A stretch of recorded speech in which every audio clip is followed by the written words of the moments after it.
দেখুন, এতগুলো জঙ্গি ঢুকলো, ওখানে তো রাজ্য সরকার আছে, আপনি কেন্দ্রীয় স্বরাষ্ট্রমন্ত্রী কেন প্রশ্ন করছেন? রাজ্য সরকার আছে তো ওখানে।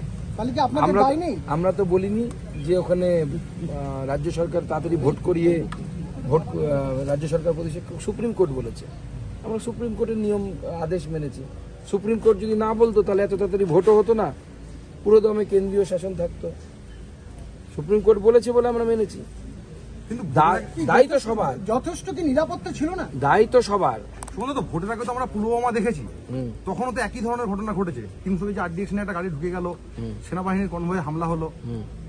আপনি মোদী সরকারের আগের হামলার সংখ্যা আর মোদী সরকারের পরের হামলার সংখ্যা গুনুন, আমাদের কম না হলে আমরা সরকার ছেড়ে দেবো। স্ট্রং অ্যাকশনের দাবি জানাবেন? অবশ্যই স্ট্রং অ্যাকশনের দাবি আমরা জানাচ্ছি, এবং স্ট্রং অ্যাকশন হবে।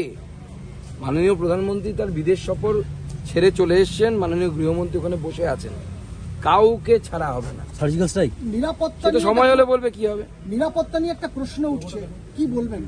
দেখুন, নিরাপত্তা নিয়ে তো কাশ্মীরে সব সময়ই প্রশ্ন আছে। কাশ্মীর শুধু নয়, ভারতবর্ষে যে জায়গায় ডেমোগ্রাফি পরিবর্তন হয়েছে সেই জায়গায় নিরাপত্তা নিয়ে প্রশ্ন আছে। ওটা তো কাশ্মীর। আপনি কি জানেন, কালকে রাত্রিবেলা মালদার অমৃতি বলে একটি গ্রামে নৃশংসভাবে গলা কেটে খুন করা হয়েছে হিন্দু এক যুবককে, আর একজন আহত। কারণ বিগত কয়েকদিন ধরে অমৃতির হিন্দু গ্রামগুলোতে, হিন্দু বাড়িগুলোতে শুধু চুরি হচ্ছিল।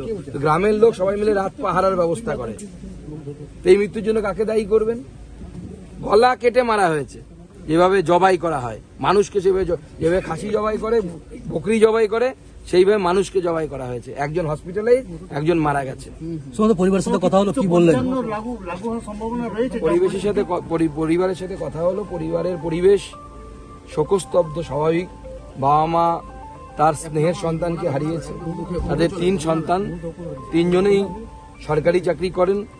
2 ভাই কেন্দ্রীয় সরকারি এবং 1 ভাই রাজ্য সরকারে। বুঝতেই পারছেন, পড়াশোনায় খুব ভালো এনারা, পুরো 3 ভাই খুব ভালো অবদান রেখেছেন, এবং ইনি তো সেন্ট্রাল গভর্নমেন্টের খুব গুরুত্বপূর্ণ জায়গায় মনীশবাবু কাজ করতেন, এবং তার চলে যাওয়া আমাদের দেশের ক্ষতি। এরকম মৃত্যু মিছিল কবে বন্ধ হবে?